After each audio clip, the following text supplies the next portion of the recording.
Well, we'll record on this computer. Okay, Okay. perfect. We'll have to watch what we say now. Not really. Oh, next slide. So as I mentioned earlier, I've been in this game probably longer than anyone else I've ever met.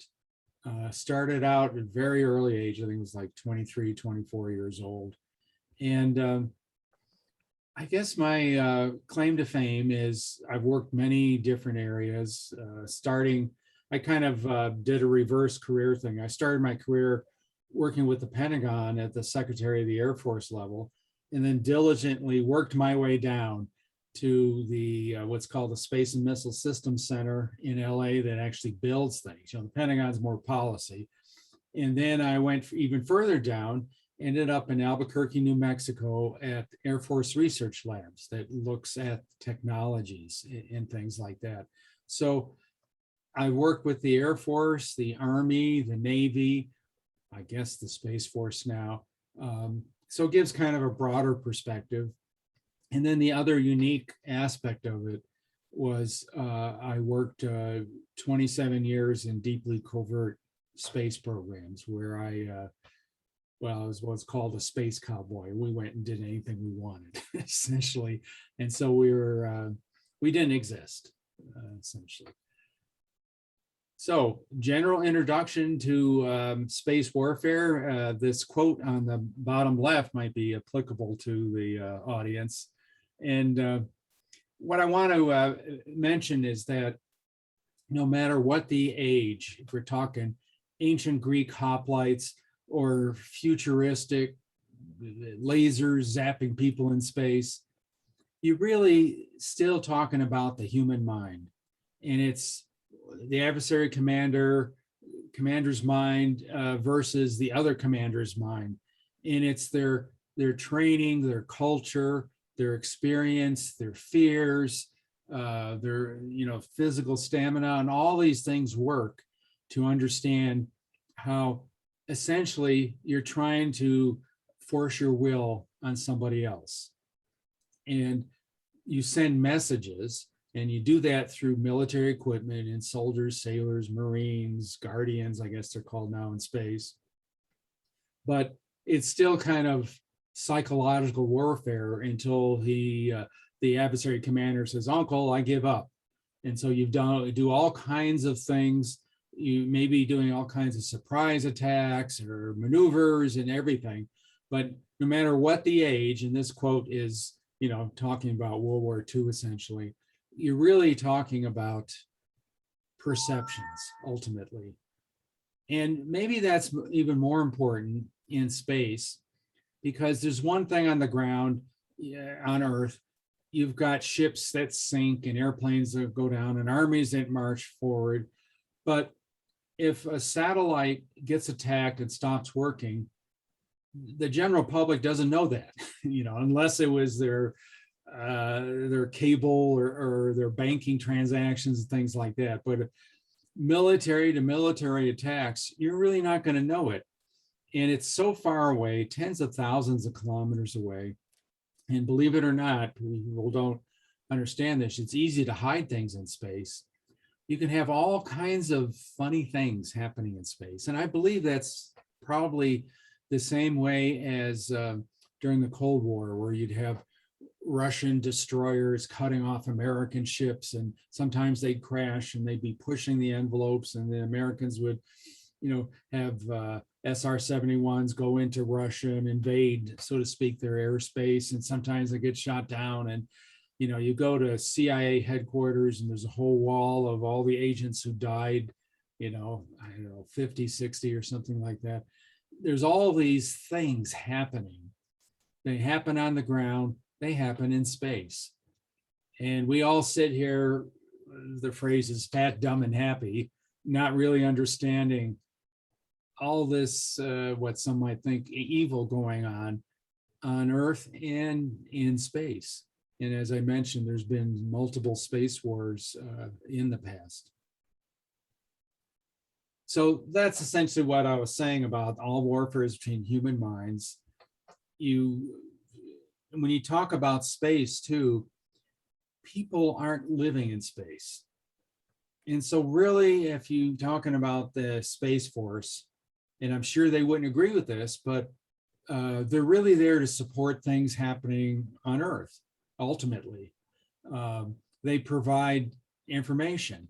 They provide imagery, weather information, even GPS navigational information, or they transmit that information through communication satellites.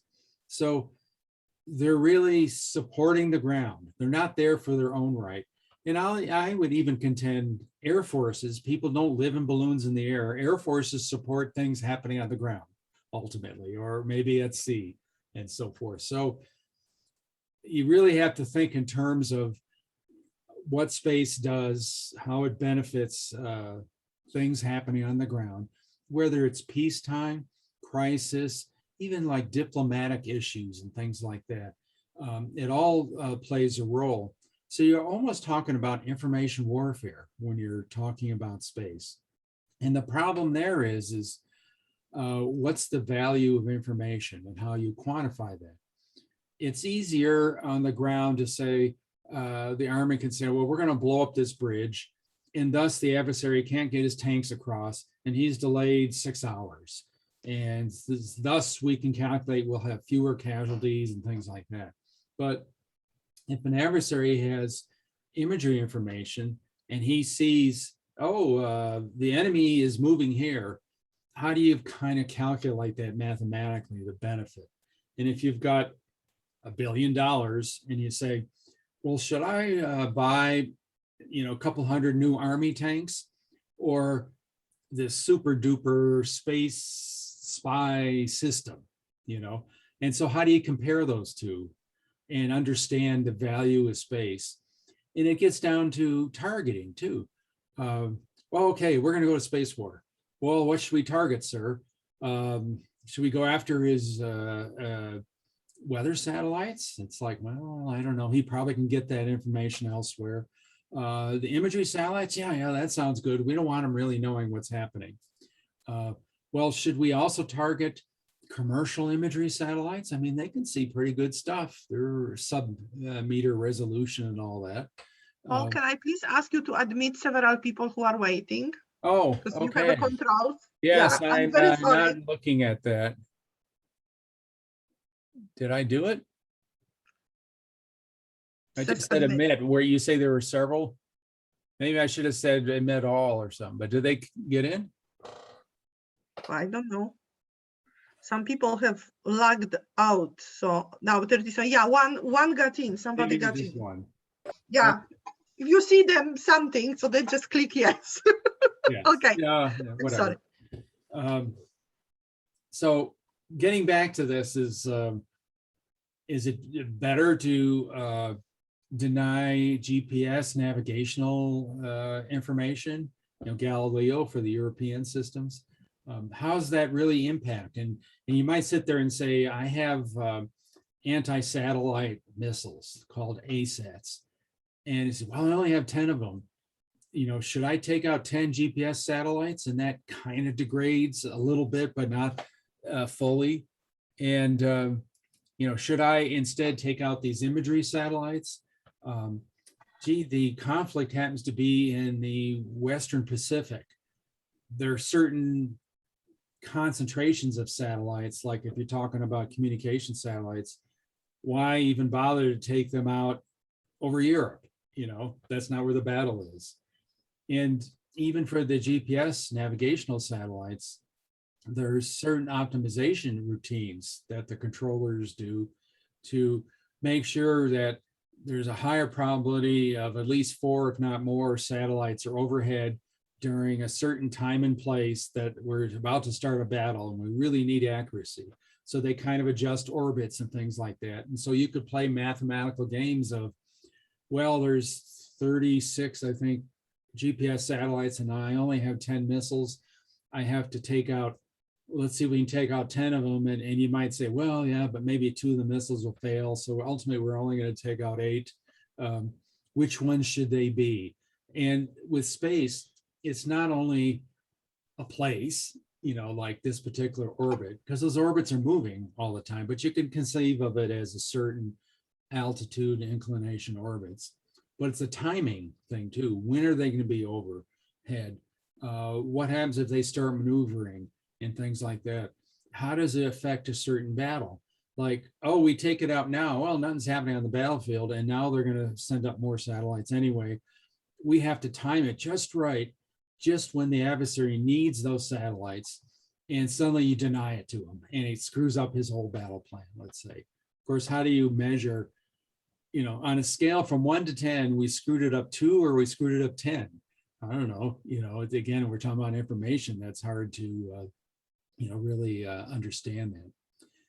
And then I'll also talk about, a lot of people say, well, gee, we don't want weapons in space, oh, that's terrible, but you have to think about it in a kind of a Machiavellian sense, is that, well, there's hardly anyone in space. If space has become so important, particularly in the United States, but I bet you China too nowadays, that if we lose the battle in space, we may as well not fight on the ground.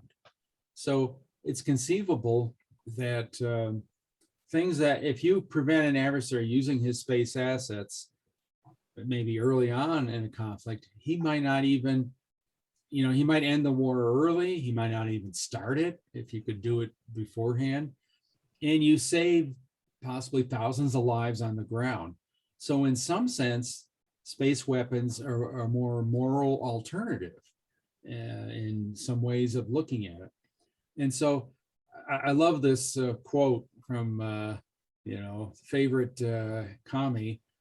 You might not be interested in war, but war is interested in you.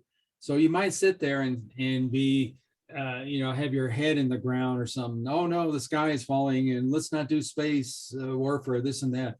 Well, it's going to happen. It's going to bite you, whether you like it or not. It already has happened. And so you better start thinking about it one way or the other, defending your satellites, attacking somebody else's, whatever way you want to go. And then this other quote, going back all the way to the 2nd century BC, is that it's not really the purpose of war to annihilate those who have given provocation for it, but to cause them to mend their ways. And so you don't go there and just kill everybody, at least nowadays, but you're really trying to change their mind ultimately. And space can have an important aspect of that, especially if you assume that you're at war with authoritarian kinds of societies who emphasize obedience with their soldiers and not particularly independent thinking. And if you suddenly cut off these soldiers from their senior leaders, they no longer have communication satellites or something, will they sort of go into paralysis and not really come up with their own initiative? Would it really mess up the battlefield, if not start to mess up the society and maybe lay the groundwork for revolution or whatever? So you might, on one hand, say dictatorships are more vulnerable to space. But on the other hand, you might say, well, we all like to think we're good people, here in Western democracies, and we're going to try hard not to really attack in space and debris and all this stuff and all that. And I think in some sense, we might self-deter and just say, gee, I don't know what's happening here. Some of our satellites are starting to fail. We're not really sure why. We're going to wait and see. Well, my calculations have shown a space war is over within 24 to 48 hours. So you might self-deter to the point where you just lose. And you really don't have the guts to do what needs to be done. That may be a dictatorship that doesn't care about world opinion or anything like that. It would just go get the job done, And I remember reading somewhere that, at least when I was working these issues in the 70s and 80s, and we, worried about Warsaw Pact and Russia invading Europe, and conflict escalation ladders and things like that. And we just did all kinds of work trying to decide, well, let's just keep it from escalating, and we're worried about nuclear war and this and that. And then when the Soviet Union fell, they came right out and says, oh, we would have started nuking at the beginning. We didn't care about these conflict escalations and subtleties and stuff like that. We just would have going to go for it, So you could maybe kind of mess with your own mind.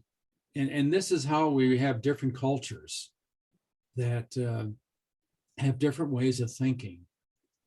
And even things I've seen, I have software I developed, the SWAT software I mentioned earlier, that detects strange things happening in space.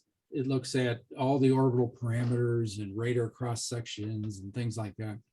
And it says, well, in general, this is the way this satellite, is sort of in a conceptual mathematical cloud of this is where it's supposed to be in terms of its orbits and normal behavior.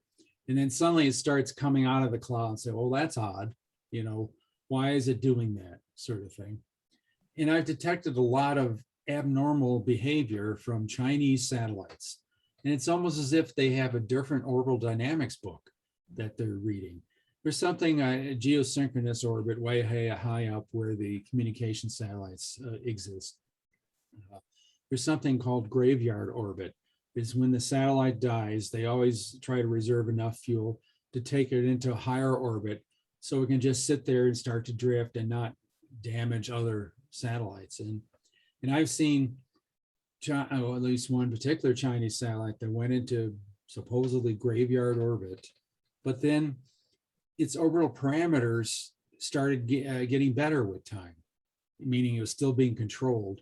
And generally in a satellite, there's all kinds of orbital perturbations. There's things like the sun's rays have a little bit of pressure that would make the satellite start spinning out. The Earth, the gravity isn't exactly the same. There's like a Sargasso Sea south of India where the gravity is less and satellites tend to bunch there. And so satellites generally would start messing with their orbits and no one's trying to control. But the question is, well, what are the Chinese up to? They've got this satellite that's supposedly dead, yet it's acting like it's still alive. So there's like this suspicious behavior kind of thing. So there's all kinds of things that can happen in space. And people talk about space where, oh, satellites, but there's really three major things. There's, a satellite in space, but then the satellite's worthless if you're not communicating something to the ground, information. If you're not controlling it, or the thing will start spinning out or getting in the wrong orbit and stuff like that. So the three most vulnerable portions of a satellite system, the satellite itself, the ground controllers, and the links between them, because the links can be not only jammed, but messed with in some sort of fancy cyber manner. So I kind of express that in this chart. And let's say you have a potential target here, and you can have a cyber anti-satellite that comes up close and injects code.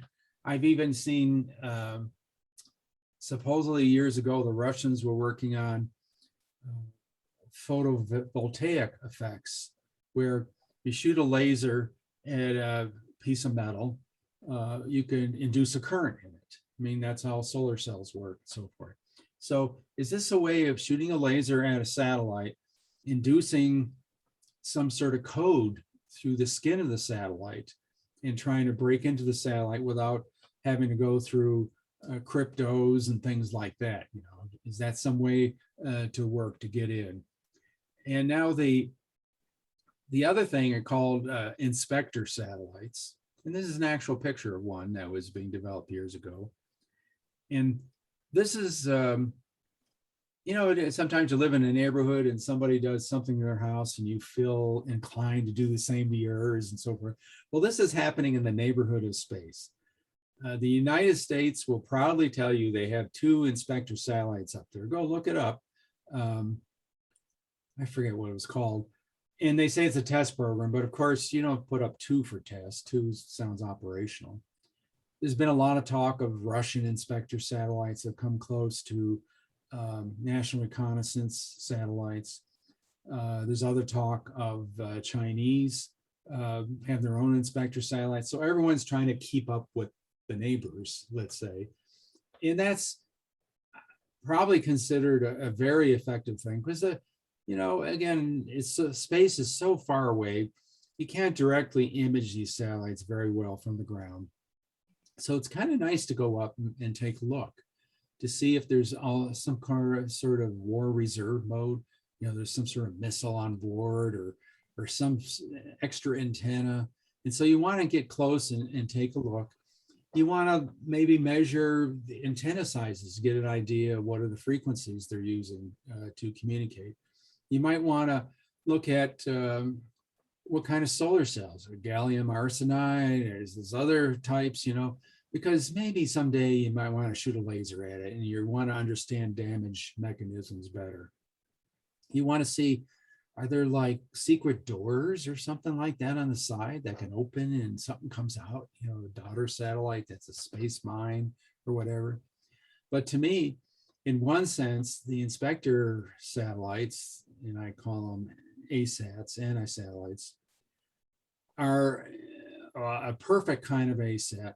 It's like taking a satellite, putting it in a wheelbarrow and wheeling it into your garage and then going at it. Say, oh, I have this drill. Let's drill this hole in here. Let's cut this wire. Let's saw this. Let's bend this. Let's grab this and throw it around.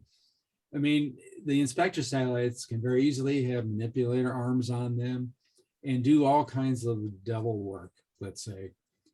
And they could be doing it, let's say, for low Earth orbit ones. They could be doing it over Antarctica, where no one's watching when the satellite's over there. Of course, the problem is artificial intelligence isn't good enough to have it do it on its own. You have to have some operator on the ground with joysticks doing whatever and maneuvering this inspector satellite closer and so forth. So in order to do that, you need what's called relay satellites that are higher up that can relay the video signals and control signals back to some headquarters in Beijing or whatever.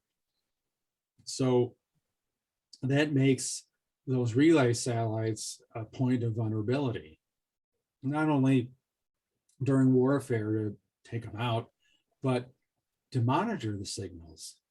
And see, that's one of the issues too. When a colonel might say, oh, we really need to take out this imagery satellite, it's, showing where our troops are in the battlefield and how many tanks we have and things like that. But some intel guy says, oh, wait a minute, sir, we can't take that out because we broke the code and we're monitoring the signal coming down. So we know which way the satellite's pointing. And so we've got extra intel data that tell us that what maybe the adversary plans are or something along those lines. So we want to keep it up there, and so there's this give and take kind of thing. And also, well, the diplomatic types and the lawyers say, well, we don't want to create space debris. Don't do it this way, but do it maybe as a cyber attack instead or something like that. So it's all these things of international rules and so forth, though. I assure you, when it comes to war, and well, let's think of, let's say, the CIA and dirty tricks kinds of things that one can imagine that they are doing, sort of extra legal, extra national. Why wouldn't they be doing the same things in space? And why not? Because they can get away with it because no one can see them doing it. And so I think in some sense, space provides extra rungs on a conflict escalation ladder. That's why we've had these space incidents, space wars, because it's a way for government to government transmission of resolve and intent and will, saying So if they mess with one of their satellites, they can send a message saying, okay, this is a line in the sand, don't go any further, or we're going to do something worse, kind of thing. So in a sense, space provides a safety valve for interactions between countries. I mean, look at what's happening with Iran shooting missiles at tankers and so forth. Now that's getting serious. People are dying. That's sending, messages in one way or the other. Maybe it'd be better if Iran had satellites and satellite systems where they can mess with other things where we're not killing anybody in the process. So inspector ASATs, oh, that's pretty cool. Now the problem is it takes a long time to maneuver them around. They probably can see you coming, and so they might do defensive kind of maneuvers. I mean, I came up with the idea. If you look at a lot of the earlier satellites from the 60s and 70s, they had all these antennas pointing out, think of the satellite, let's say, as a ball, and they had all these antennas pointing every which way out, make sure that one face would be pointed towards the Earth so they don't lose communication. Well, I came up with this idea of what I call porcupine defense. If you had a satellite that had, let's say, one of these inspectors ASATs coming towards you, and you wheel out 100 different of these kind of wires, let's say, coming out, and they could come out like a couple 100 feet. They would tangle up any inspector satellite coming at you. You could even have a big thing for satellites is electrostatic shock. The electrostatic currents build up very well on satellites. You got to be able to get rid of them. So you could have purposeful electrostatic shock coming from these porcupine things. And you're almost like, well, exactly like, a creature on Earth trying to defend themselves from attacks. So there's probably ways to deny the inspector ASATs. You could probably see them coming, maneuver out of the way, or just start spinning. The thing can't grab a hold of you if you're spinning. You can maybe jam the links for the relay satellite so the thing can't see what it's doing. Now the trouble is if this inspector ASAT is coming towards you, you don't want to just cut them off from the ground because the thing will keep coming towards you and smash into you, assuming that wasn't the intent to begin with. So you got to kind of play with it one way or the other. So I believe the inspector ASATs are probably a more subtle tool, and it's not a way to get the job done in a quick manner. It's like, oh my gosh, the troops are about to attack. In the next 12 hours, I need to deny this space capability. That just wouldn't work. Now, the other classical thing is kinetic kill vehicles, ASATs. And this is what most people think in terms of, oh yeah, we send a missile up there and blow up the satellite to smithereens.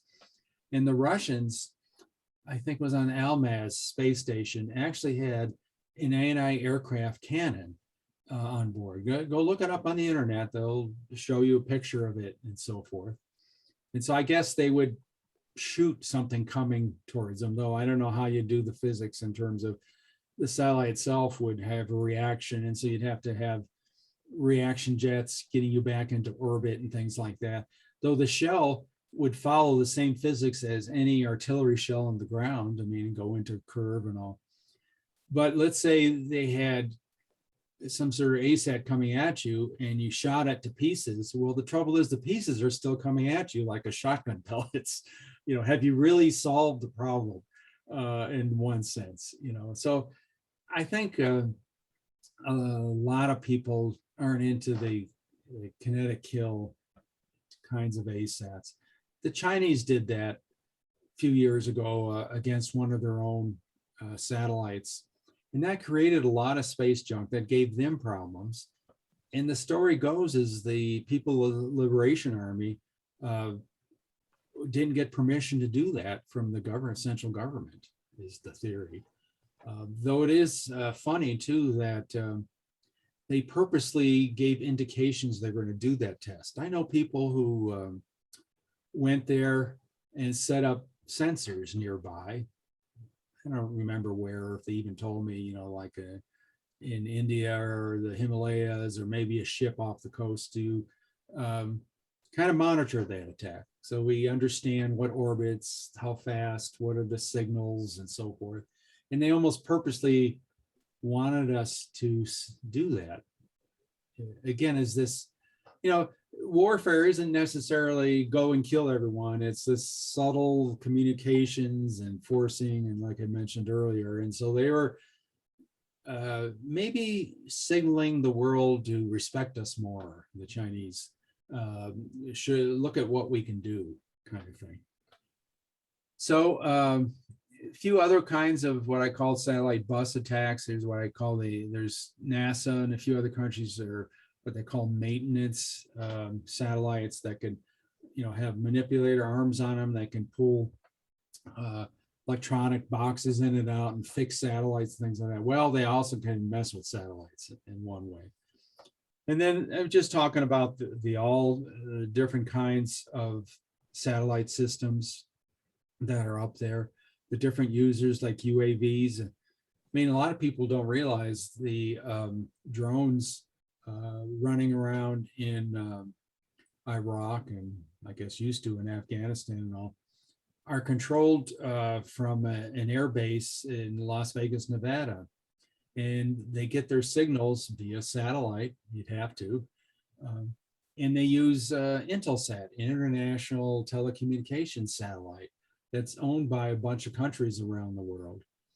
And so it's interesting to me in a legal kind of diplomatic aspect is that, well, here's this international communication satellite, part of the kill chain. I mean, people are dying in those countries based on these drones being controlled from Las Vegas. Does that make, let's say, a controller in Paris who's controlling Intelsat, does that make him a legal target? Because he's part of the kill chain. He went and killed somebody as part of the cog in the big wheel. And that's the other issue with space, that we want to deny the adversary the ability to communicate to his troops. Well, maybe he's using a commercial satellite, and maybe a bunch of allies of ours are using the same commercial satellite. Maybe we are even using the same commercial satellite. We don't want to blow it to hell. We'd get in a lot of trouble, let's say, around the world. So something called surgical strike. You just take out one channel of the communication satellite that's supporting your adversary. And you don't take it out permanently. It's just kind of a temporary kind of thing. And all that implies some sort of cyber attack in one way or the other. And I've heard stories like, just flip a bit at the headquarters who's controlling the satellite that says that country didn't pay its bill, turn off the service, subtle things like that you can play with it. Besides direct cyber attacks that somehow, let's say, turn off the transponder on the satellite and the controllers on the ground, scratch their head. How did that happen? We don't know. And it takes them a few hours to figure it out and stuff like that. Now, another thing that we've got is we've got all these ground controllers and satellite uplinks and downlinks. Those can be messed with. Cyber attacks, special forces go in, take out the antenna. You've got the actual control stations themselves, people sitting at computers. You certainly can, well, let's say as a minimum, take out their the power coming to them and any backup power. Or you have more subtle attacks. There's this whole network of chip manufacturers and things like that. Can you put some sort of secretive cyber software embedded in a chip that years later is going to be embedded in the satellite? And you've got some way to turn on that chip just at the right moment during a battle where it starts, acting silly, let's say, kind of thing. And then how do you prevent that? How do you have just the right suppliers, and they're worldwide, and it's probably, with millions of lines of code and stuff like that, it's probably hard to figure out, is something really on there or not? And I tell you, people get awfully clever, especially if you've got a country that has billions of dollars of resources and tens of millions of people, they can always get through your cyber defenses. That's, my opinion, no matter how well you think you've got it solved. And we'll go over that when we talk about the Ukrainian conflict. So when you're talking about space warfare, you're not necessarily talking about creating space debris. You're talking about a lot of subtleties, I guess. Depends. I mean, you could use anti-satellite lasers from the ground. Trouble with those systems, I've seen studies, if you've got a list of targets you want to take out, and you got this laser in the ground that can slice satellites in half and stuff like that. It takes 30 days for the satellites to come over. It takes a long time to get through all of them. And you're hoping it's not raining at any time with those passes and stuff where you can't use your laser.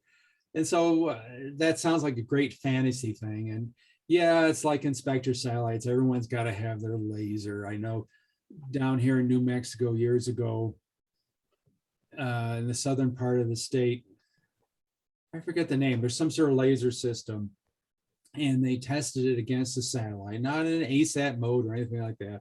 And the Russians did all sorts of complaining about it. Of course, people,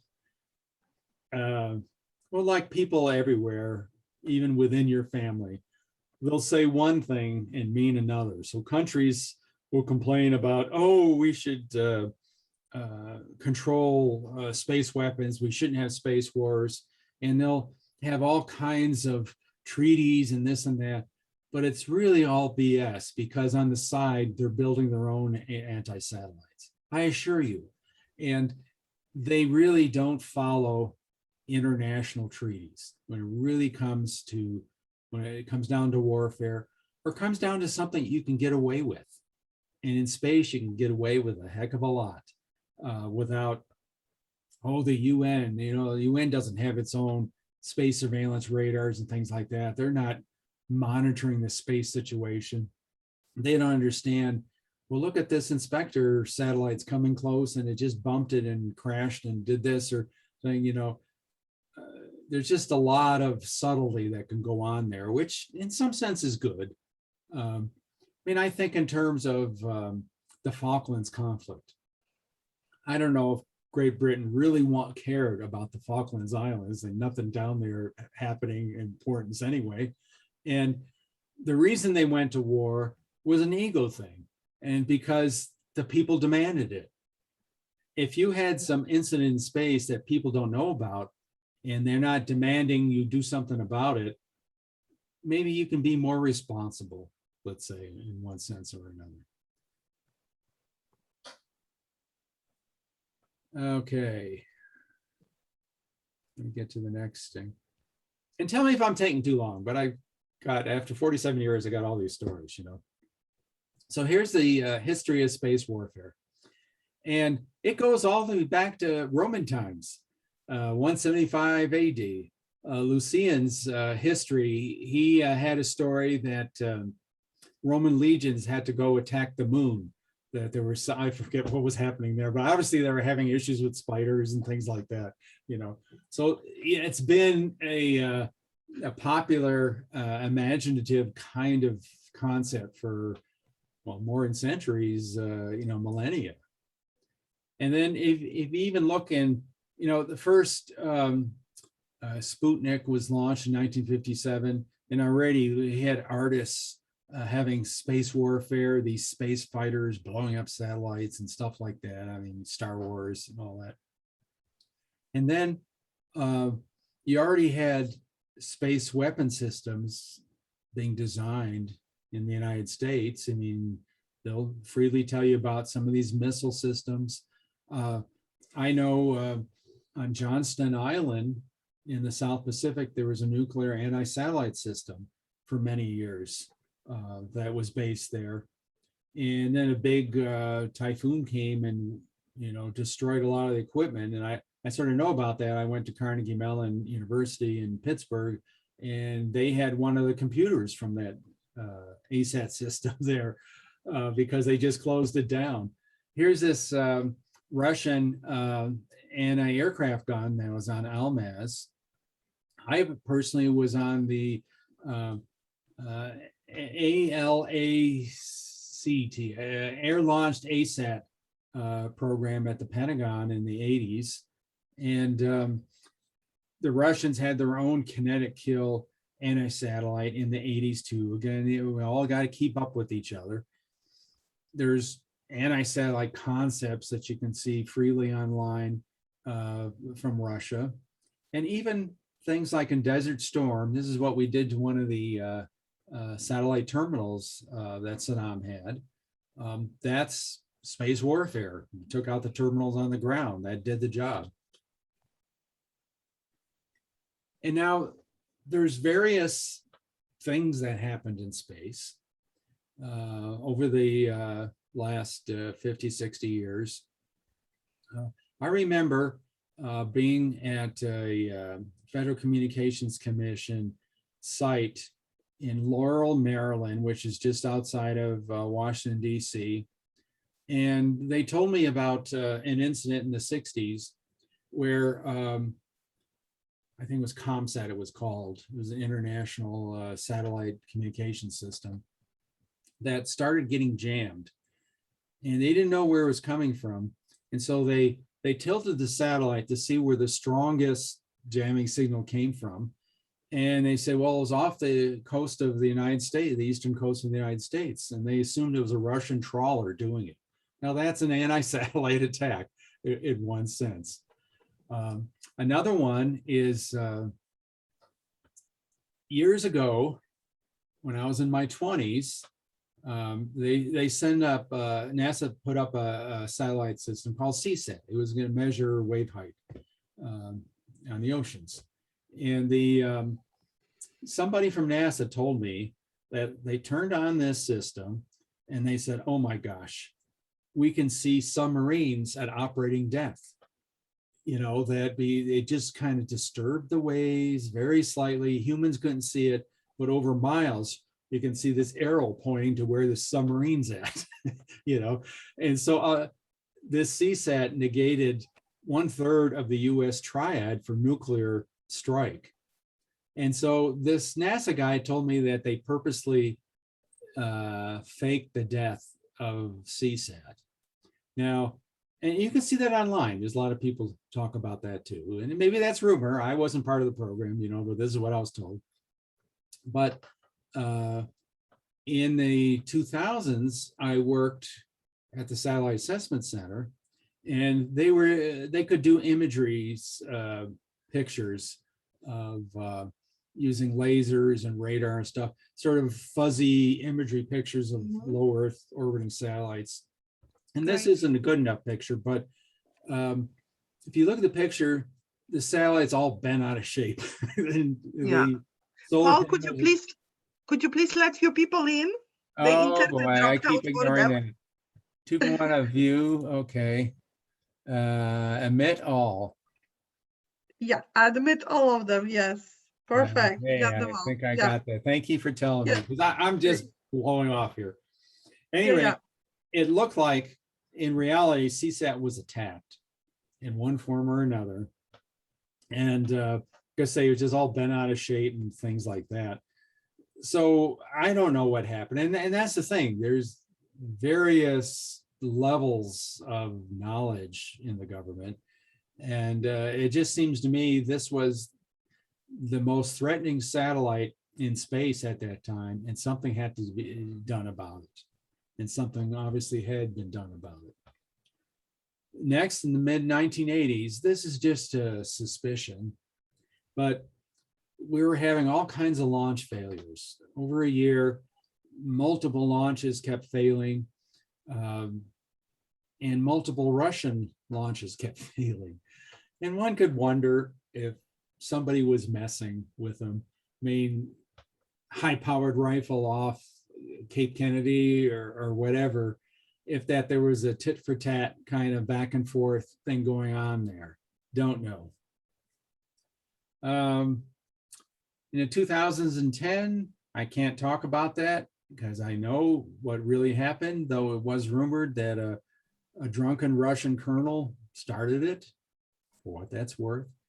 I will talk about attacks on the Russian GLONASS system later on in this briefing in 2014. That I can mathematically prove was a space battle. And that in itself might have been sufficient reason to start the Space Force, because the Russian GLONASS satellites started blinking out. And then a year later, American GPS satellites started blinking out in the same manner. And that almost sounded like, you know, oh yeah, you did it to us, we're going to do it to you. But people have told me there was another major space incident. I've been retired for 8 years, so I don't have security clearances. So they couldn't tell me what it was, but 2 or 3 people have told me that there was some really bad things that happened in space, meaning, you know, attacks or something like that. And so it really showed the need that we needed the Space Force. And at a time in the US Congress where they couldn't pass any bills or anything, suddenly both sides of the House said, oh yeah, we better agree for the Space Force. And so they were briefed of what happened, and everyone agreed, oh yeah, really ought to do this. And other countries started developing their own Space Force kinds of things. And so they knew what had happened too. It's just the general public, again, doesn't know what happened, but it was serious enough to establish the Space Force and to, I know just the overt, open space budget was $5 billion more was thrown on it. I bet you the covert space budget. Bottomless. I'm sorry, what? It's bottomless. Yeah, actually it is. I was on programs that spent hundreds of millions of dollars in the 80s, which is probably equivalent of billions now. Yeah. And then the government said, I guess we're really not serious. Let's not do it, you know. Yeah. So yeah, there's a lot of that happening, but yeah, just multiples of billions of dollars, I'm sure, in the covert world, because that readily works for the space environment. Yep.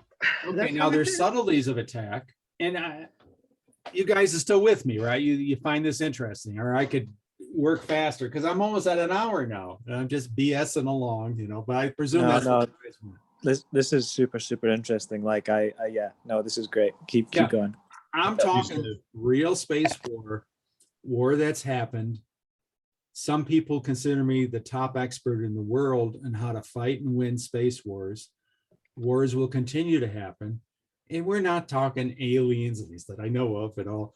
You know, we're talking real life things here. And so I'm giving you a perspective on how that is. And here's another one of these perspectives, that the military has 6 levels of kinds of attack. It's still not, okay, blow it up, you know, kind of things. There's various subtleties of what you're allowed to, because the commander says you're only allowed to up to this a level of kinds of attack. So it's the first level is called disrupt. It's temporary and it's partial. So kinds of attacks. So we were talking about the Intelsat, that multiple countries, you know, have capabilities on there. You don't want to have a missile go and blow it out of the sky, besides the fact that you'd be sued in the world court and have to pay for it. And then if any of that debris hits someone else's satellite, they're, you know, you're responsible. By treaty, you're responsible for anything that launches from your country. Of course, if you launch it from a ship in the middle of the ocean, I don't know. But at any rate, in order to take out, let's say, Saddam using the Intelsat system, you want to have some sort of technique that's temporary, just for the duration of the war, or maybe just for a few hours during a critical left hook attack or something like that. And then it's partial. Okay, you're not taking out the whole satellite. I mean, you could do that where nobody can use it, but yeah, you know, and a lot of these satellites, they're diplomatic communication channels. So you don't want to take it all out. What if the guy's trying to surrender and he can't even talk to you? You know? Yeah. Plus, you can take your own, because you never know whose ally you are using. Yeah, you know, you really got to think all these things through. Okay, the next more severe level is to deny. That is, it's still temporary, but you took out the whole satellite. It's just in a few hours, a few days. And I've seen these effects that a satellite had an issue and it was down for like 12 hours because the controller's like, oh my gosh, what happened? I don't know. I mean, they're not there. They can't see it. As a matter of fact, if an ASAT came at it, it doesn't have a big red star painted on the side. You're not going to image it. Even if you went up there and looked, it's probably 90% Western parts and stuff. It's sort of like, well, who did it? You know, kind of thing. And so it's hard. But at any rate, so you want to do temporary kinds of attacks, but you might want to take out the full system temporarily. Degrade is a permanent kind of thing. Like, well, we shot a laser at his solar panels and we just took out one solar panel, so he has half the power now. And so he had to reduce his transmission power, so he can't transmit through rainstorms as much. He has half the channels. Instead of 500 customers, he's only got 250 now. So it's permanent, but it's still partial. And you got the message across it. We're really serious now. I mean, yesterday we did this temporary thing and you still didn't get that message, damn it. Now we did a permanent thing. You better get the message or we're going to blow the satellite out of the sky. I mean, you know, something along those lines. So destroy is what you think, the permanent full elimination of that capability. Now there's other kinds of subtle things here is like delaying the information. Like let's say if you just jammed it for a few hours and then the information got through later, or by jamming, he didn't have enough bandwidth. And so he couldn't download the imagery. Instead of taking 10 minutes, it took 10 hours or something like that. So you delayed the information of, let's say, the left hook buildup in the Iraqi conflict from years ago. And so that was good enough. 10 hours was good enough. And, you know, we went and we invaded and we won. And okay, now you're good to go. The other, though, more subtle is deceive. I don't know. Can you take one of these inspector satellites? And these satellites, they have star sensors because they need to know how to point to the Earth. So they need to know how to change their attitude, how to rotate and things like that. If you took an inspector satellite and you presented to the star sensors a fake star map, would you make the satellite flip all upside down or something? You know, so you deceived it. Now, maybe more direct deceive is, can you somehow cyber-wise insert a fake photo of the battlefield and make them think that's real? Or if you, again, talking about some dictatorship and you got this old fogey in charge who's not too familiar with space and technology and the, you know, dictatorship had just launched last year, some of these satellites. And the clever adversary would once in a while mess with the satellite. So that sometimes it works, sometimes it doesn't. It's peacetime. And sooner or later, the adversary commander would just not trust it. You know, even if it's giving him real data, you've deceived him and he doesn't have confidence in it. So these are the kind of games you can play without blowing things up. Oh, and the other three important thing is what's non-attribution, meaning, oh yeah, I guess your satellite did die. Of course, you're not even sure of that. Like, oh yeah, the satellite died. Well, gee, maybe it was a solar flare, you know. Gee, maybe you should do attacks during periods of high solar activity, so you're covering up, you know. Maybe it was a meteor strike that got your satellite. Gee, maybe it just died. It's like my computer sometimes dies, you know, I don't know why. Cosmic rays or something. So it's kind of like they're not sure enough to push the nuclear button, you know, that they're under attack. And so first of all, even if they are sure, like, oh yeah, you know, that we can tell we had cameras up and it looked like something, this missile came in and attacked us. And then it's like, well, whose missile was it? You know, so it's the non-attribution aspect of, gosh, you know, we're at war with China now over Straits of Taiwan. We can sit here and assume the Chinese did it, but it's maybe the Russians stirring the pot. You don't know, you know, maybe the Russians want us to, you know, attack China or something. How do you really know what's going on, especially in space? I mean, well, even on the ground, you could have special forces without badges on coming in and blowing up a bridge, and, you know, who did it kinds of things. And that sort of things happen in peace. I know of some things like that. So the other thing is plausible deniability. I've been on programs that are so secret, not even the president is briefed. Just a couple hundred people in the country are briefed. And so the president has plausible deniability. You can even honestly say, gee, it wasn't us, I don't know, you know, kind of thing, for what that's worth, you know. And then this thing that I emphasized earlier, it's non-public. You can do a lot of communications, a lot of messing around, and nobody knows it's happening. And there's no casualties. I mean, there's no reason to attack the International Space Station. You can reasonably make sure there's no debris generated on it. They do have issues with debris, but it's not like you see in the movies that, you know, every orbit this debris comes at you. If the debris is coming at you, that means it's in a different orbit. It's higher or lower, it's going at a different speed. It's actually very hard to match up two orbits on it. So it's just kind of a lucky strike kind of thing, but I don't believe it's as bad as people are trying to make it. Oh, by the way, I haven't mentioned, but I have on the lower left corner all these space badges that I've been collecting over the years, and some of them are quite serious, let's say. Okay, so what's unique about space systems? And I guess the most unique thing is space is global. If you have a war, let's say in the Middle East, and you want to suddenly extend that to a war in space, you just made, in some sense, a world war, because satellites are going all around. You can't stop them, you know, kind of thing. And so if you're at war in the Middle East, you might attack a satellite from a Navy ship in the South Pacific. I mean, it's just as good as any other place. As a matter of fact, maybe even better, because there's no adversary sensors seeing what you're doing, kind of thing.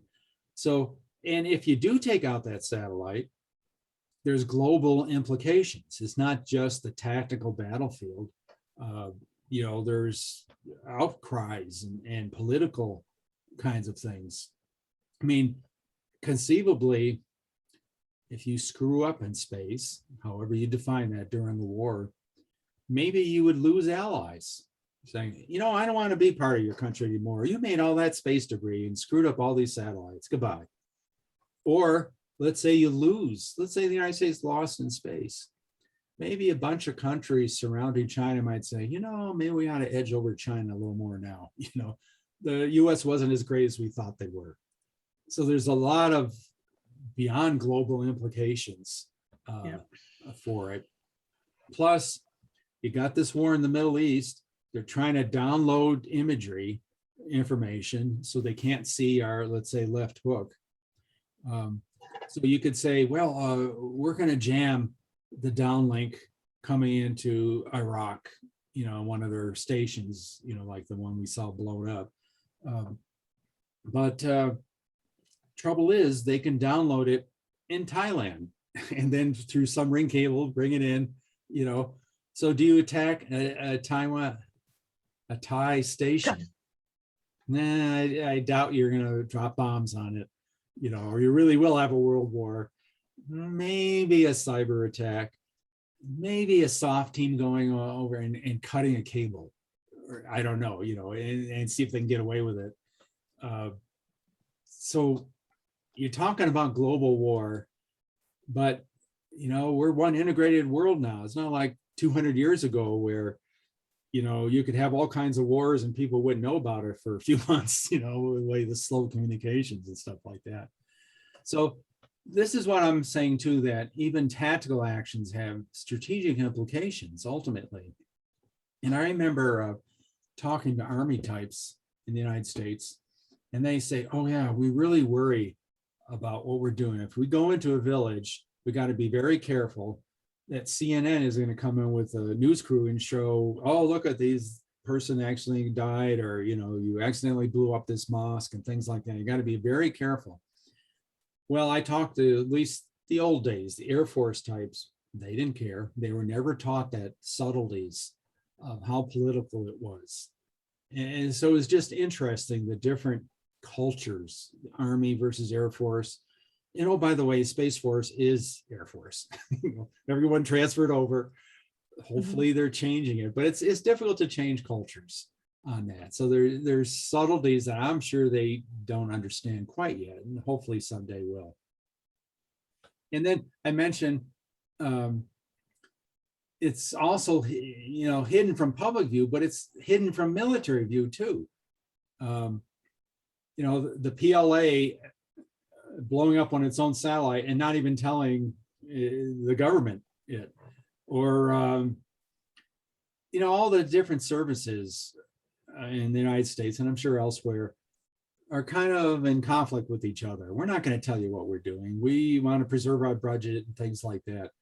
We're not going to tell you all these things. Like, I've never been able to get the orbital elements of the National Reconnaissance Office satellites. You know, they keep that real close, tight.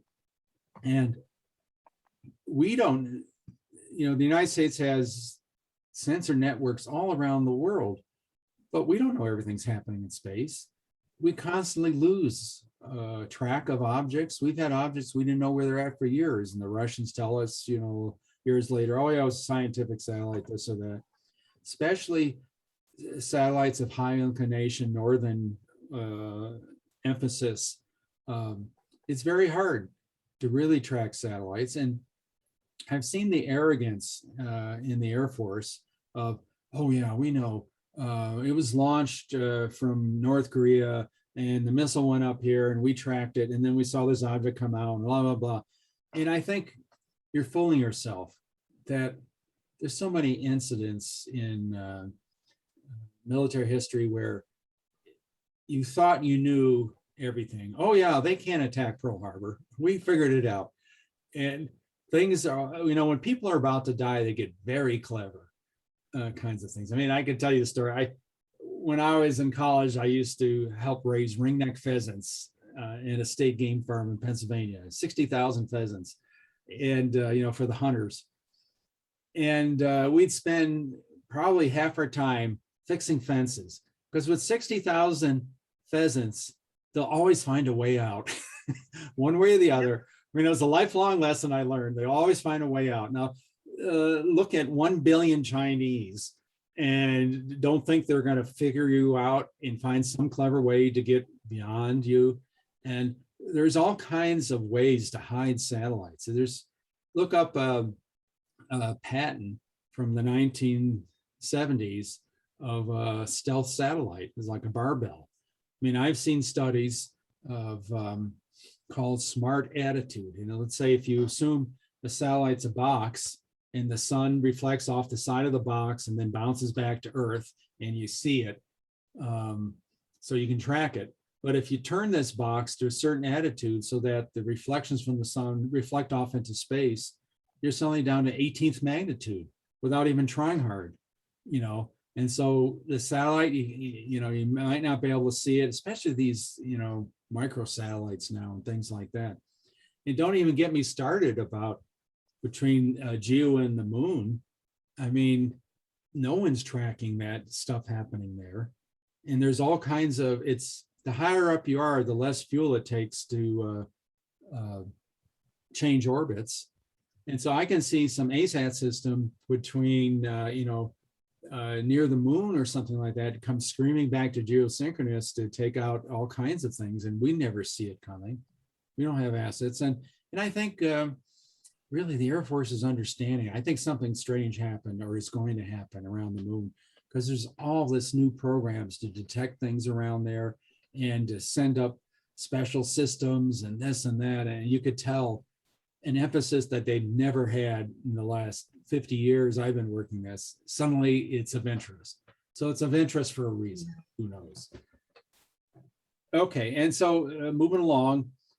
So anything you do during wartime, you've got to live with that afterwards. You know, we mentioned the debris. Maybe there's a change in treaties. Maybe you shouldn't use certain weapon systems because you've revealed their existence. Some of these things, like cyber things, it's kind of used once because people say, oh, that's how you did it. Okay, I'm going to protect against that now. And then you have to be clever about it and say, well, what's going to happen post-conflict? Are there going to be modifications to outer space treaties and things like that? Let's see if we can get ahead of the game and kind of maneuver those in a certain way. And then I mentioned allies might shift.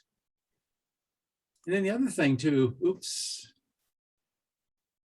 is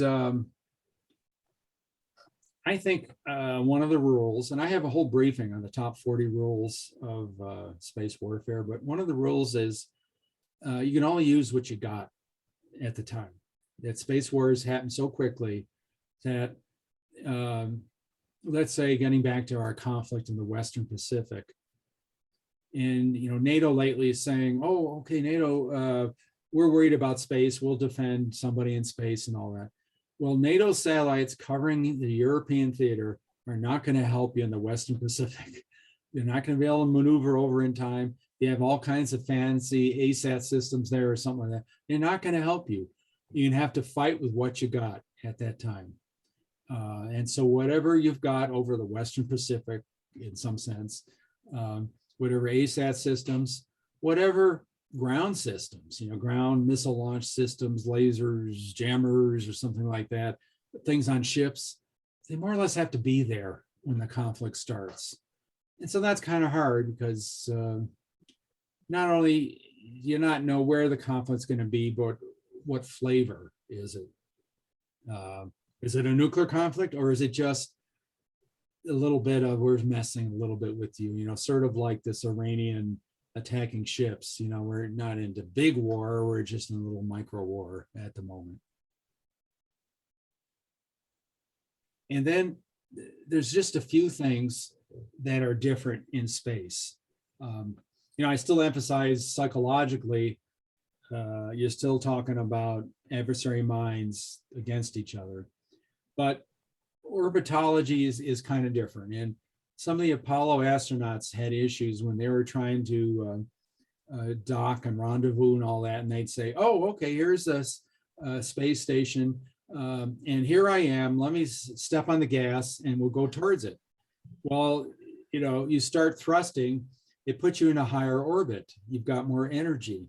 And so you're going away from it. So it's kind of counterintuitive in that sense. Another counterintuitive thing is closeness in space. And how I define closeness is how much time and how much fuel does it take for you to meet your target, not necessarily physical closeness. So if you look at orbits, you could have an anti-satellite system on the opposite side of the Earth from you, and it's actually close, because if it's in the same kind of altitude and inclination of its orbit, all it has to do is maneuver around a little bit and it's got you. So that makes it a little bit difficult to understand. You can't make a situation map and say, oh, this looks close and this is far, so I don't have to worry about it. You've got to kind of think differently. So getting back to how do we do space warfare and what are the actual means for that? And people have talked for years, there's different, there's diplomatic, and that's what Russia and China were doing in the United States a few years ago. Oh, let's make a treaty to limit space weapons, because they know they will violate the treaty and the US might try not to. So that's kind of a diplomatic attack. The other favorite in the United States is economic. Oh, we're going to put sanctions on you if you're developing space weapons, or we're going to limit your ability to obtain rocket engines and technologies and things like that that you can use to develop these things. So that's a low-level peacetime economic attack. That is space warfare. And I'll go over some of that with the, yeah, I'm taking a long time here, with the Ukrainian thing. So the cyber, that's obvious. You know, the jamming, you can spoof the satellite, make it think its batteries need charging, and it overcharges its batteries and explode it, maybe. Make it start spinning wildly so you can't recover it. You can hijack the satellite, like, oh, I got into the satellite now. I'm going to change the access codes, and the owner of the satellite can't get to it now. And I'm going to maneuver it away and put it over my country, and it's mine now. You know, maybe you could do something like, if it's an imagery satellite, you could make the satellite point its sensor to the sun and burn it out. You can, all satellites heat up from the sun, heat up from what they're doing. And they have heat exchangers radiating out into deep space. It's, you know, they have these movies about the astronaut, he's thrown out without a spacesuit, and then he, you know, ices up immediately and he's solid. Actually, that doesn't happen because there's no air to transmit the cold. It's radiative, which is a much slower process. I mean, he's still going to die, but, you know, it'll do it slower. So you need these heat exchangers to get rid of excess heat in the satellite. Well, what if you pointed those heat exchangers to the sun? Again, you know, spoofing it so the thing turns around one way or something like that. This thing overheats and kills itself. And also you can kind of get away with it. You know, you'd say, oh, I didn't do it. I don't know what happened. You stupid satellite, you didn't design it right, you know. And you're not sure who did it, you know, really. You could randomly turn off satellite subsystems. I kind of mentioned in messing with a satellite where you just, oh, that stopped working. Oh, it's working now. Not sure why. A few days later, oops, stopped working again. You know, those kind of errors are very hard to track and to understand, you know, what exactly happened. I was just at a space cyber exercise a few months ago, and they had what was called a digital twin. First of all, they built an actual satellite. I don't know if you guys have seen, there's Hack-A-Sat.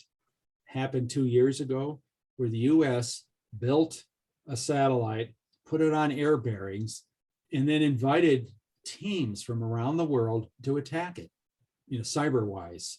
And they had all these teams, and they had a whole process, and there was like a 50,000. Was that not a DEF CON 2019, or was it 2020? Yeah, I Something think similar. Yeah, DEF CON further. 2020. I think actually watched the Polish team did very thing. well. It's quite good. Yeah, it was like a $50,000 prize. Well, that's happening again, I think, this year. This was a Yeah, they're doing another DEF CON this year. It had this, it was kind of by the same people, and they had their own physical satellite on air bearings, but they had a what they call a digital twin on the computer. And they had operational space warfighters, cyber warfighters there. You know, this was an internal, unclassified exercise. And these cyber, very smart, the best out there, so to speak, proceeded to attack the digital twin instead of the real satellite. They couldn't tell the difference. So, you know, there's ways of messing with the experts. Now, it doesn't last forever, but, you know, fool them for a few hours, but then a few hours later, you got another trick up your sleeve. Okay, the other one is directed energy lasers. You can blind, you can actually destroy them. Getting back to another interesting thing that the satellite inspectors or the maintenance satellites quote, they can have a spray can that paints the sensors, let's say, so they're not useful. Maybe it's a temporary thing that sort of evaporates into space over a few days.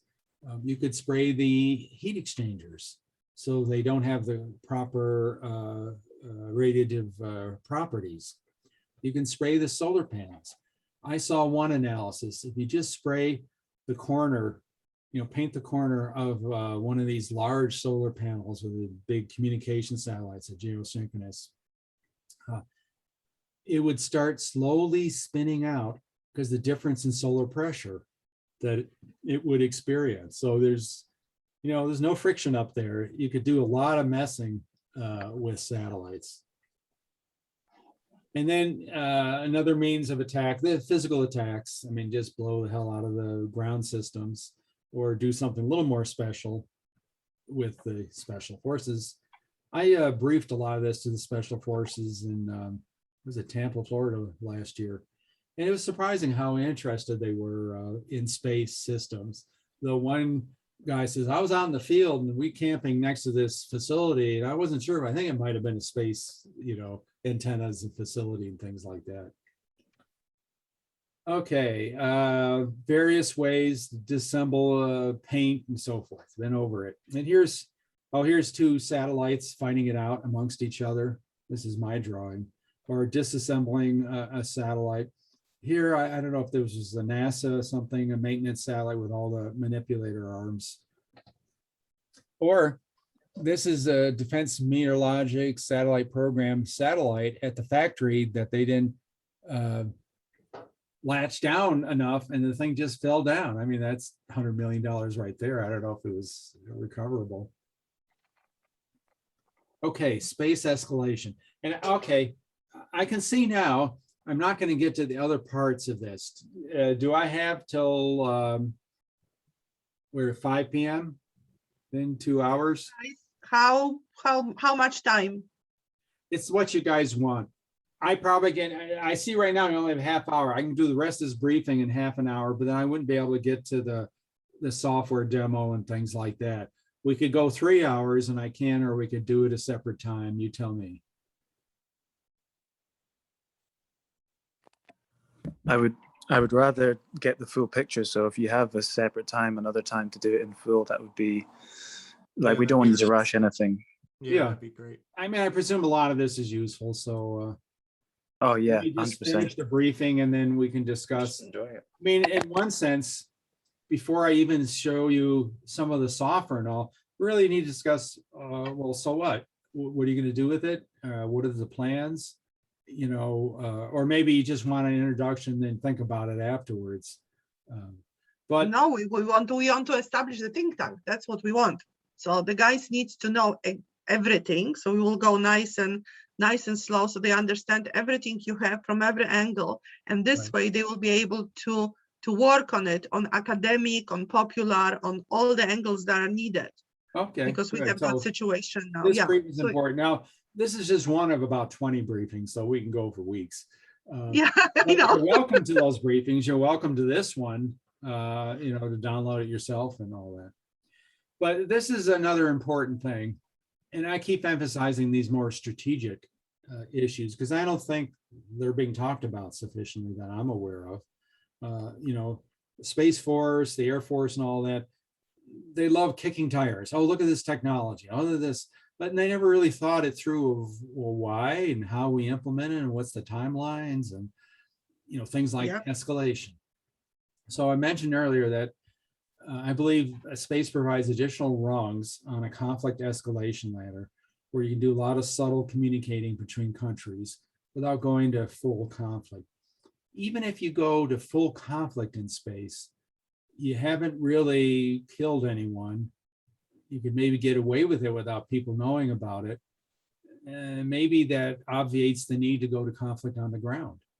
I mean, I've assumed too that the other special thing about space is, let's say you want to take out these satellites, whether it's kinetic kill or get close and paint things or whatever, that you can't just start maneuvering towards another satellite at any random time. There are fixed times in a satellite's orbit that you have to start thrusting, just the way the orbits, the physics are, and so forth. So I assume there are certain key choke points in space that you, first of all, have to position your ASATs in these key choke points in order to attack other key critical space systems. This military NRO imagery satellite, we really want to take that one out. kind of thing. So there's key jumping off points and there's key times. And by points, I mean, it's not a fixed point, but fixed orbits, orbital characteristics. There's specific times that you jump off and start attacking. And there's two kinds of attacks. You can either launch all your ASATs at once, but then they'll arrive at the targets at different times. So you're kind of surprising your adversary in the launches, but not surprising them in the effects. Or you can launch at different times and time it so that they all hit their targets at the same time. But then you're risking the fact that an adversary space surveillance assets might see all these maneuvers happening at once. So you got one or the other, but you can't do both. So my theory was, if you saw, any intelligent adversary of the United States, I would think would want to take out the United States' eyes and ears in space before they do anything on the ground. They want to take out GPS, the imagery, the communications, especially since the US always has these far-flung battles, carrier battle groups and things like that, that can't use troposcatter much anymore to communicate back to the United States. They need these satellites. They need GPS to get accurate things on target. They need the waypoints of the aircraft to get there. They need to do battle damage assessment to see if they need to strike again. They need the electronic monitoring satellites to look at radar pings coming from air defenses. I mean, they need all this stuff. So any smart adversary is going to attack us in space first before they do anything on the ground. Now, if you've got really clever space surveillance assets that really can understand what's happening, and it's not only that, you need the right algorithms, the right math, even the right doctrine or conceptualization. The way I've mentioned, if a satellite's on the opposite side of the Earth is still close to you, if you can put that all together in a package and with confidence say, yep, he's building up for an attack. Look at how he's maneuvering all these satellites to these key choke points. I think in the next few days, he's going to attack. These are the indicators.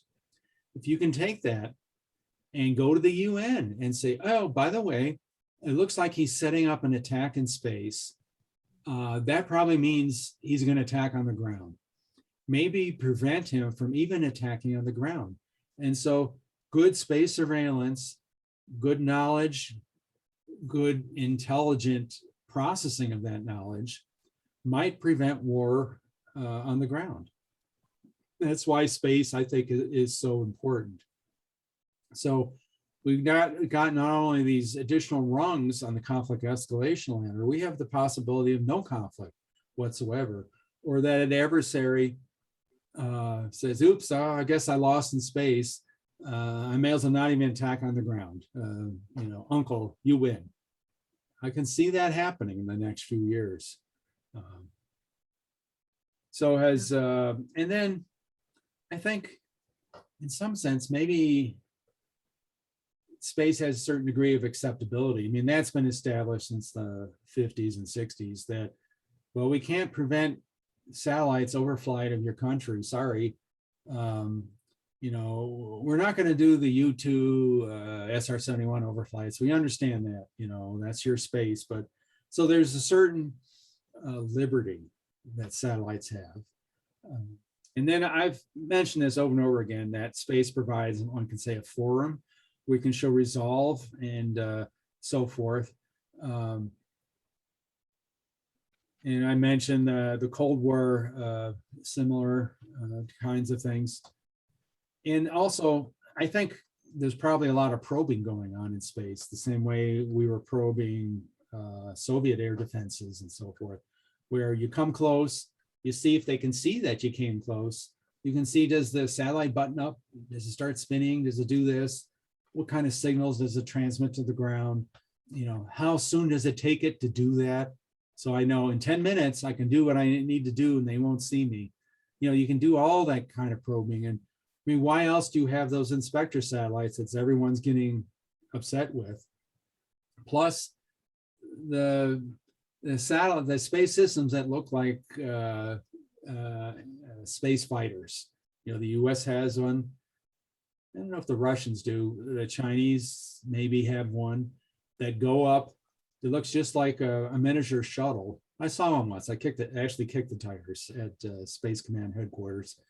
And obviously it's doing funny things. They don't want to talk about it. Maybe you can even grab a satellite and bring it back down with it. So there's all kinds of things that you can do on that. And so they're inspecting the situation and trying to understand the space threat.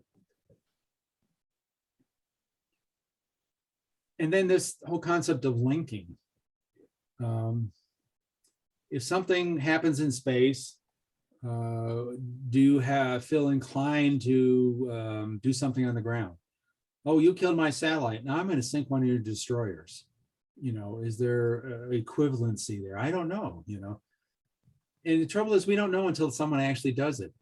And then it's different cultures.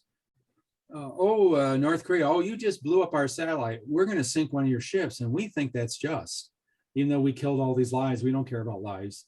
You know, they'll have a different attitude, let's say.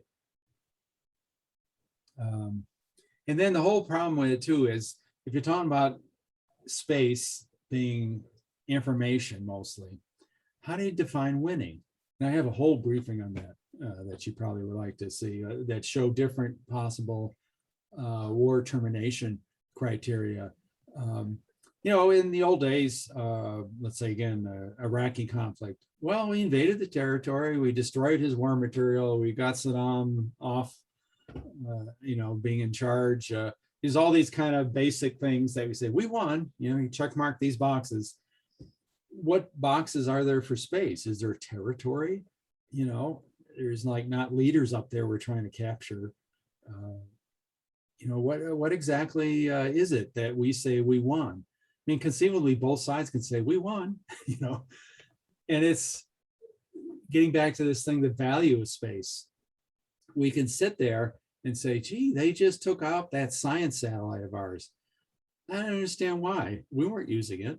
We didn't care, you know, and they thought, oh yeah, well, look at this great thing we did. You know, we have this ASAT and blew it up, you know, they have it in the press and it looks cool. And it's like, I don't know, you know, you didn't win, we won. Yeah. Okay. And then this thing I'm saying that maybe it's better to fight wars in space than on the ground. We're not blowing things up, destroying structures. There's all kinds of anti-satellite weapons that don't involve debris generation. I mean, conceivably, you could take an adversary's satellites with your inspector satellites, grab them, pull them to another orbit and say, now they're ours. You know, salvage of the sea or something. You can do the same thing cyber-wise. You haven't killed anything. You've taken out his ability. The whole point of space war is not to kill satellites, but kill his ability to do whatever the satellites gave him. The imagery, the comm, and all like that. It's all about taking away abilities, you know, getting back to the ancient Roman philosophers of why you do war and so forth. And then satellites, let's say you took a satellite. Gosh, it's, you know, costs hundreds of millions of dollars and years to develop, and we gotta, you know, have ways to launch it and this and that. I mean, you've impacted him in a major way. Okay, let me go faster. Oh, now this is important. Okay, the other thing is space like the nuclear hair trigger that we were experiencing, maybe still are, that is it true that whoever attacks first in space wins? Simply because it's so hard to tell what's going on. You know, people talk about, oh, we're going to defend satellites. Well, I don't know how you defend from hypervelocity weapons. No armor plate's going to help you. At 12,000 feet per second, a ton of lead, no, a pound of lead is equivalent to a pound of TNT. You know, you're not going to stop it. Now, if you've got, oh, this satellite's taking hours and days, the inspector site coming up closer and spinning around, and then we're going to maneuver out of the, you know, you've got that kind of lazy war, maybe, but I'm not really sure how you defend satellites. And I've been at military exercises where commercial satellite operators were there and they say, oh yeah, the Air Force is going to defend our satellites for you. They're like, I don't know how they're going to do it. They're not even defending their own. You know, they don't have missile carriers on the satellite to shoot back, and the Russians tried it, but I don't know if that really worked. And then my simulations have shown most space wars are over with in 24 to 48 hours, which means it all happened before you figured out what was happening and figured out who was attacking you, for sure, if you ever do. I mean, I have this book on satellite failures, and it takes them months to try to assume how the satellite failed. You're right there, you can't really tear the satellite apart and look. They just, analyze and analyze, and well, we think this happened. You know, this bolt came out loose or something like that. Well, that's not going to help you in a 24-hour war. And I think you're going to self-detour because you're just not really sure what's happening. So does that mean if you're getting real nervous, there's kind of a political situation on the ground, and you're going to push that button before the other guy does, just because, there's no other alternative. You really can't lose your space systems. You're going to push that button at least against the other guy's ASATs. And now have you just caused a space war? And have you just caused a war on the ground because of it?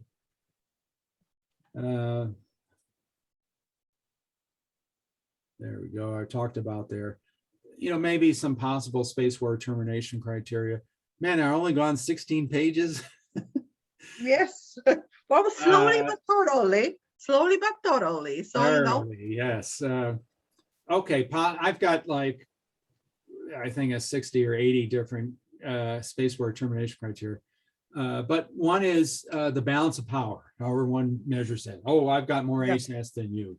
And so we're better than you for any time against the adversary for the next 10 years. His ability to continue fighting in space has been severely restricted. I mean, you're never going to get all, but he's only down to 10% capability. Maybe he cannot image the battlefield anymore with less than 1 meter resolution. He can keep his commercial Earth resources systems, but not his military relevant kinds of imagery satellites. Maybe you've reduced his maneuvering capability, his fuel on board. I mean, so far we can't refuel satellites in space, but you've messed with them. I mean, one thing in the terrestrial thing, many times an adversary was build up his forces, run to the border, and stop and do nothing. And just to see what the other side does, how long it takes him to, run up his forces, and it messes with his economy and things like that. Well, you can do the same with satellites. You can look like some big space battle station, and you come maneuver close to another satellite and sit there and do nothing. And so he starts spinning his fuel, he maneuvers away, does this and that. Do that a few times, and the satellite is good as dead. If it doesn't have fuel for attitude control or anything, you've killed that satellite without causing any debris. And then maybe another thing is you're not really sure what capability he has. And so you might say one of the termination criteria, and the US is, I think, a genius in this area. If you look at Joint Publication 1, is it, or something? It's how you fight wars. And before you do any sort of targeting and figuring this and that, you start off with, well, how do you end the war? What are your criteria for ending the war? Capture Saddam. And then you back it off and say, well, what does it take to do that? Well, we need this many tanks to get to his palace. And, you could figure it all out. Okay, how do you figure out the end of a war in space before you even start planning for it? So one thing is maybe all your inspector satellites have been able to visit 90% of red space assets and say, that's close enough. Good enough for government work. Maybe that's a criteria. Okay, the question is, do I have 15 minutes? Do I have 45 minutes? Do we want to take 15 minutes to ask questions of what I just briefed, because this is a whole other kind of briefing looking at a specific Ukrainian space war. I And I think can go through Paul, this quickly if you want. no, I think that the quickly is not the answer to this. I think because of the range of the materials and because of what everyone could do with the materials, and how it can be presented, how it has to be prepared. I think it will be better if we perhaps now go into questions and then decide what will be the next date when we actually can go into the into another briefing. Let's start with the Ukrainian conflict and stuff. So also for all the people involved, it will give them a time to kind of reflect a little bit. They're very good at research, so they'll be better prepared now. Because I know you stir the brains there. Well, I want to emphasize all the issues I've been saying. I've been telling a lot. I don't know. This, maybe it's this way, maybe it's that way. Well, that's why you have a space think tank. Yes, that's right. That's the point. This is a space think tank, so that gives us You bring in all these maybe retired generals once in a while and brief them some of this stuff and say, well, what do you think? In your experience in terrestrial warfare, because it's the same ultimately, you're still dealing with human minds. What do you think surrender criteria would be?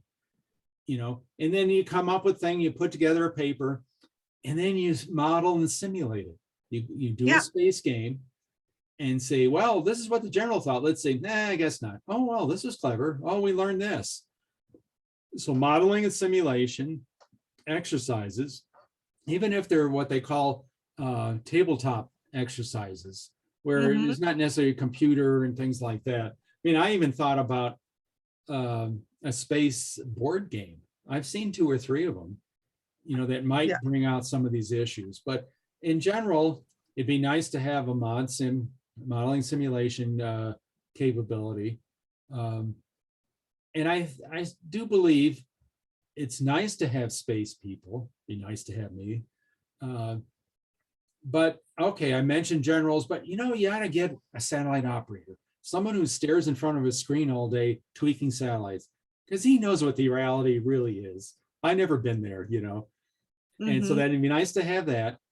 And then I think you really need non-space people who fought wars, who thought different, because you're going to get the same groupthink, like I think is probably going to happen at Space Force, because they're all Air Force types.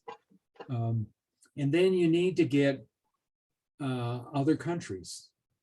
That's what the US really needs, because they'll have different perspectives on how do you fight wars. Since space is global, you better bring in the global players to begin with. Yeah, and we are global. We have the global initiative, so that's the space initiative. So it's kind of a perfect thing. First, who's the customer, who's paying you, is always the issue. But as far as I know, no one's standing up these kind of things. And I even worry, like they brought out a Space Force journal now, and the trouble is, it was so academic. It's kind of fluff pieces.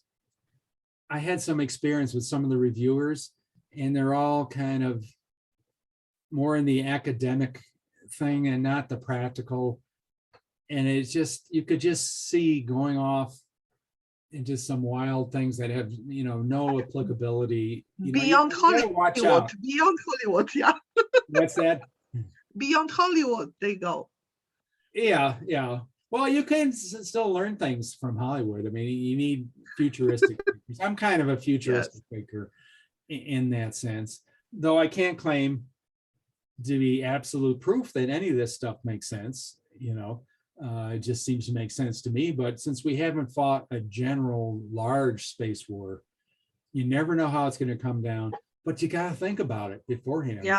And I had trouble with full colonel, it was a few years ago, at Air University, who's in charge of Air Force Doctrine. And I says, oh, well, I've got this Doctrine of Space thing that you can have for free. I'll brief you, go ahead and see if that's helpful. And he says, no, I'm not interested. We only do Doctrine of Past Wars. You know, so in other words, we have to have a space war, we have to lose, and now we really know how to do it. You know, Yeah, that's and silly. you know, at least think about it, you know, simulate it, try to figure it out, you know. And I've been with these guys too, that they're developing these systems, and they had a mentality of one-on-one, you know, we're going to attack this one-on-one. Yeah, But well, not like, I know a few. oh, 20 I know a satellites few of against these, but 50 this, and we have to have 2 ASATs against 1 to increase the probability kill, and we're going to have 1 ASAT, you know, kill, and another one stand off and observe to see if it needs to go in. I mean, they never were thinking the bigger picture, systematic warfare. Why are you doing it in the first place? Oh, by the way, strategy. It doesn't seem to work straightforward either, because you're looking at an interconnected system of satellites that is supporting one another. And it seems like the obvious solution most times is to destroy the interconnected links. But then if you do that, you're also disadvantaging, you're creating a disadvantage for your opponent, but you're also yourself disadvantaging your own satellites if they're connected to that link. So yeah. Unless it's like a country military system, you know, it's a Chinese system only. right. And if it messes with his internal in his country, well, that's all right. But you're right. If it's a satellite system, if it's GPS that everyone else is using, if it's weather satellites, and quite frankly, all my years in this thing, no one's ever said anything about taking out weather satellites. I don't know why, probably because everyone needs it. Though it's very important. I mean, the Army, before they plan an attack, they need to know trafficability of the sand. You know, can the tanks use it, or will they sink in? I mean, there's a lot of important things there. I'm sorry, go ahead. I've got a good question. Yeah, so what do you think, because obviously SpaceX have planned, have you heard about their Starlink satellites? I assume you have. So they're planning to launch tens of thousands of satellites into Earth's orbit to provide internet to people. So I just wondered what your thoughts were on that, on how that would impact this. Well, there's a lot of talk of military putting systems and using systems that are commercial. And that's actually been true for years, because the military can't get enough bandwidth on its own satellites. The commercial always does it better for cheaper. And SpaceX is a perfect example of the amazing things they're doing that would have taken NASA 10 times the amount of time and money to do. You know, it just really shows where you get some rich dude who has a vision like Andrew Carnegie or something and runs with it. You know, I just don't know. Yeah, that sounds good. It sounds cheap, the military using these satellites, but I sure think it makes it a target. And I think of it in terms of commercial ships in World War II shipping war goods. Well, they were sunk by enemy submarines and things like that. I'm not a lawyer, but it just seems to me they're legal targets. So if that doesn't bother SpaceX, now, you know, the Air Force does a lot of this. Well, we're going to, instead of one big billion-dollar satellites, we're going to have 10 smaller satellites. And so, yeah, I guess that sort of makes sense. But the Starlink system, I am sure there's some way, since they all communicate to each other, there's some way to do one attack and it takes all 10,000 out at once. Because it's a network, right? And there's some way that, oh yeah, this this virus is going to go through all of them really fast, you know. So yeah, I guess so. Sounds great. They're segmenting it. They're segmenting the network with base stations. I've actually been on the network and tampered with it a bit, but the way that they do it currently is they're segmenting it with base stations. So there's like one base station in a certain state in the US, and there'll be one somewhere else, and then it'll do an uplink and then a relay across it. But you'll only be able to access the internet through that base station. Okay, and that's good. They're doing that. That sounds good. That would. Which you could just take out one of the stations and like clear out that area, like a certain quarter of the US or something, and it would take that out. But in reality, you couldn't take down the whole network. I'm really curious about. Sorry. That would certainly. help prevent 90% of commercial hackers. But I emphasize They also have that, a bug bounty. So if you've You've got your got commercial hackers getting paid already. yeah, if you've got countries trying to attack that, I think you can always get through. That is my assumption. And I'm not a cyber warrior, but Yeah.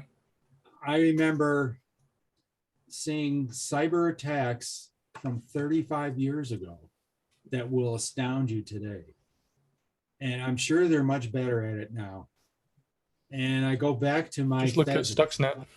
that, yeah, there's always a way to get through. Yeah, the Stuxnet, I'm sure the Iranians are clever people and they did all kinds of things, but humans are just so clever, one way or the other, they will get through. And, I mentioned the laser attacks, laying down code, maybe a inspector satellite coming close and inserting maybe physically some, I don't know. There's just so many clever ways of doing it. And so that's great that they're doing that, and nothing's certain. Yeah, it's still good to know. I know it might happen and all, but we should have this backup and things. I'm not going to naysay everything, yeah, great, try it. Could be worth a lot of money, that system. Yeah. Oh, it sounds great. I'd love to get one myself someday, Yeah. The terminal. Yeah, I was very curious about like the purpose. Like you're saying, it's so difficult to define victory in space wars, and there's kind of these miniature conflicts all the time. So it's hard to like sort of pin down like the purpose of fighting a space war when what you're doing is just like removing communication and trying to like spy on the spying on the spying on the spying. Like it feels like it could like sort of become lots of information on top of each other, and then the purpose of that information is never found. It's just sort of interesting, like the motivations between each parties that aren't, just political or showing like one strength over the other, like a kind of a space race type situation where it's going, look, our satellite can do more than your satellite. I'm just curious, like what are like the main motivations for these smaller conflicts, and then what do you think would create like the ultimate provocation of like a large scale space war? Well, a large scale space war might be because there's going to be a large scale terrestrial war. And so you want to take out the eyes and ears. It might be accidental. Tit for tat, people taking off more and more, and then they, it escalates that way. I mean, it's the same way wars have escalated for centuries, I would think. It's no different, except it's kind of hidden. So maybe that's better. The motivations, I think like China, at least originally, was motivated to get respect around the world. Look what we can do. I think the original 1950s, the Russians with the ICBMs, space related, and then Sputnik and all, was to show, oh, look at our political system's better than yours. Look at the great things we did. And so a lot of it is ego trip. Yeah. And that's kind of is that diplomacy or something that, one could even conceivably call that an attack on our country honor. Now we got to do it and do the Apollo program, the moon program and all that. I mean, why'd we do the moon program? What did it do for us? Nothing. We did it just because we said we showed we could do it. And I remember years ago, 30, 40 years ago, them, NASA or whoever, the government asking the question, military, do you want bases on the moon? And the military sort of shrugged and saying, no, we can't figure out why we'd want them in the moon. It's too far away. Conflicts happen on the earth. It didn't do us any good. I don't know, maybe that's different now. So a lot of it was ego. A lot of it was technology, but I keep claiming, well, we can't measure the value of a communication satellite over a imagery satellite, but everyone in the business knows space is important. that it really affects the battlefield. They just can't measure how, because you're talking about the human mind, influence of space on the human mind. But they all think it's very important. Now, this Ukrainian thing, it was definitely messaging. And I suppose, I don't know, maybe GLONASS might have been helping the conflict in the eastern Ukraine. But at that kind of micro level, I'm sure they were fighting tactically and they knew where everyone was at, and they were familiar with the terrain, and I don't know if that meant much. So I think it was purely messaging. And does that answer your question? Yeah, I can understand, like, in the global context of war, that it's much the same as it is on the ground. Where it is like, messaging and trying to prove points. But I guess just like in terms of hacking actual like global systems and trying to create influence through, space war, like where is that, I guess, do you think on this sort of scale? Is this like happening? Is like, I don't know if like a company sending a virus through a satellite, like hacking into their links, is this something that's happening, or is this kind of the realm of fantasy? I don't know.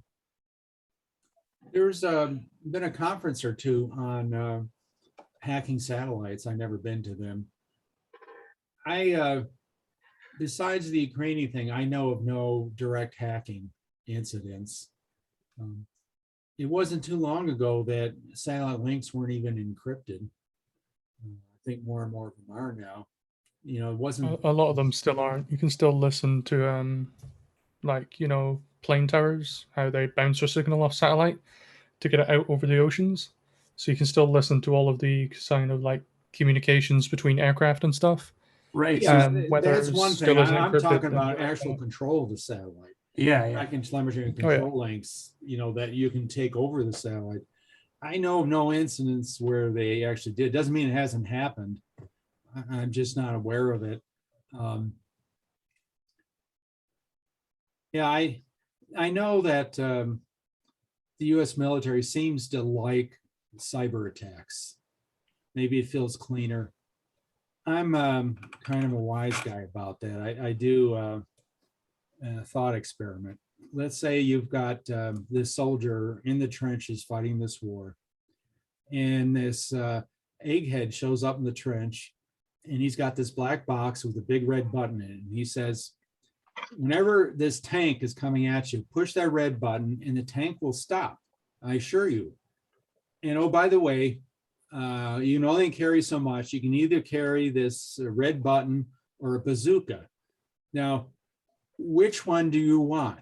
And I contend that it's more emotionally satisfying to use a bazooka and create a big flaming hole in the ground than to have this button you push and the tank stops and a few minutes later reboots and then comes and squishes you, And that's even more true in space.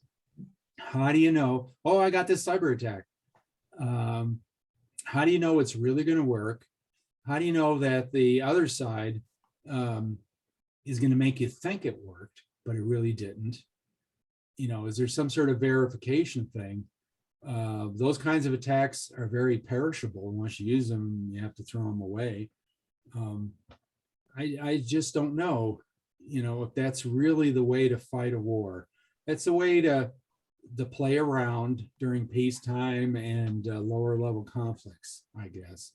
But I just somehow feel there's way too much emphasis placed on that. But I have to admit, I haven't worked the cyber realm for maybe 15, 20 years. I used to. So I don't know what they're doing now and what the attitudes are. Yeah. I sort of asked the question because, earlier when you were talking, you said, so the purpose of war is to change the ways of your opposition. It's to go like, well, look, we're trying to get them either to agree with us or to change their ways. And thinking sort of like on a scale of the internet and how things can be influenced from that angle, like is there a way to approach this and take that sort of this war of information that is very much what's going on and be like, well, there's a way to fight this war without any sort of weapons by just harnessing the means of information.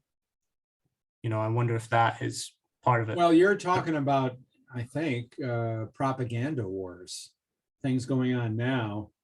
But does that really work with dictatorships where, you know, you're assuming, oh, because of this propaganda war, the people of the country are going to overthrow their leaders, change their minds or something like that. But you really think you're going to change the minds of the Chinese generals and the Politburo and all that, you know, through means like that? Or does it have to be more direct? Yeah, I suppose that's true. But like the idea of freedom of information, like information that is suppressed, like if you could just release it to, I don't know, public and there would be some sort of change. I mean, obviously that is naive, but Well, I mean, there's- yeah, that they certainly can be Google true. tried And that. It certainly didn't in work. democracies. I mean, information is being suppressed in the United States right now. You know, if that wasn't as suppressed, would it had changed the election results and things. So that happens everywhere. And, you know, I agree, but that's kind of not even lower level conflict. I mean, there's always the propaganda wars, even World War I, Lusitania. Oh, horrors, you killed all these passengers. They didn't mention all the war goods on board. Yeah. And so they got the US into the war. So, okay, they won that propaganda message, you know. Okay, guys, Paul, could you please stop the recording and we will do some housekeeping and, you know, plan what to do next with it. Oh, you're asking something hard. Let's see. Oh, pause. Stop Recording.